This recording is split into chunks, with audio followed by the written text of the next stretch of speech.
personnellement, je ne me suis jamais senti, ce n'est pas que je ne l'ai pas désiré parfois, mais je ne me suis jamais senti capable d'être un monstre sacré. Et je n'ai d'ailleurs, au fond, jamais vraiment eu envie. Commande en Mongolie, Temujin.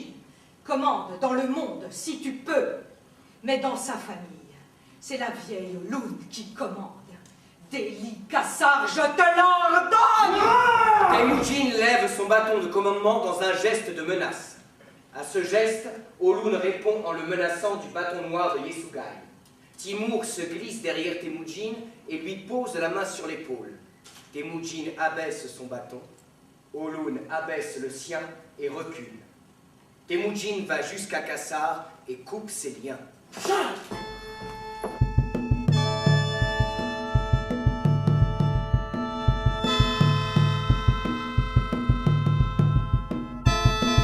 Jusqu'au moment où je me suis dit, ben, il faut renoncer au théâtre, je n'arriverai jamais à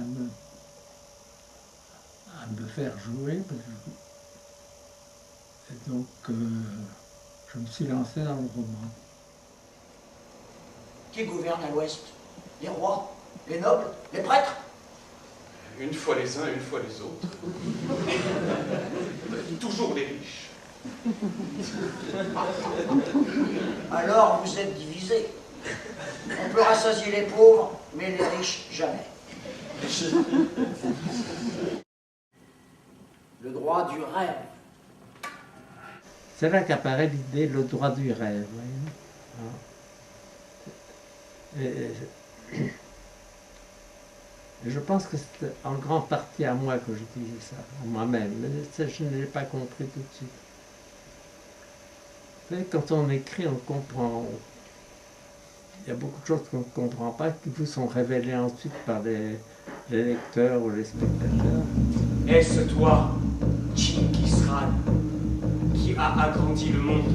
Ou le monde qui a agrandi Genghis Khan.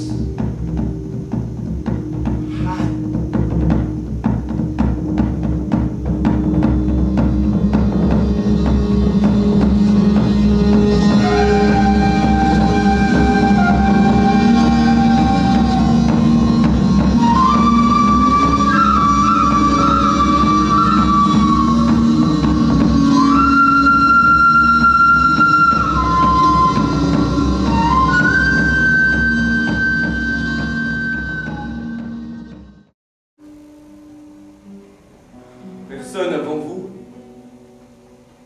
n'a osé m'appeler mon petit.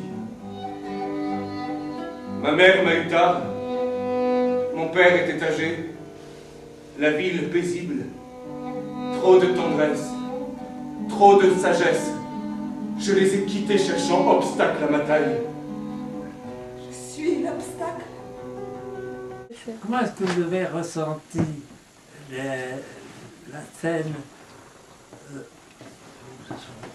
où Jocaste évoque la naissance de son fils? Obstacle, oracle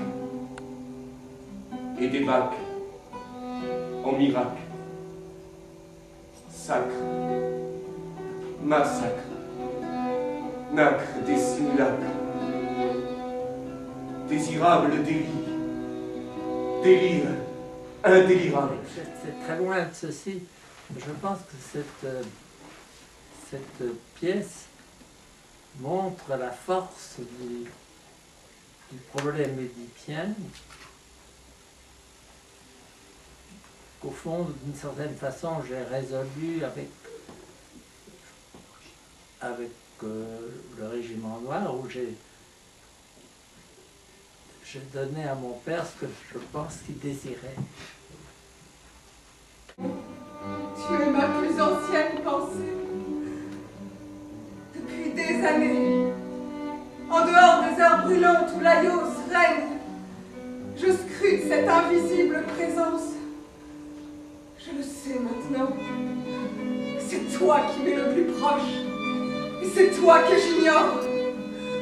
Oedipe, dis-moi, pourquoi je te voudrais à moi? Et pourquoi je désire tant te rejeter, te fuir, te donner à une autre? ne serai jamais à une autre. Si j'avais un fils, il aurait ta beauté, je le marierais. Mais non, les femmes ne font pas des fils pour les autres. Elles s'y résignent.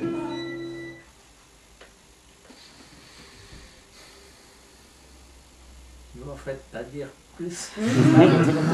À votre tour de parler.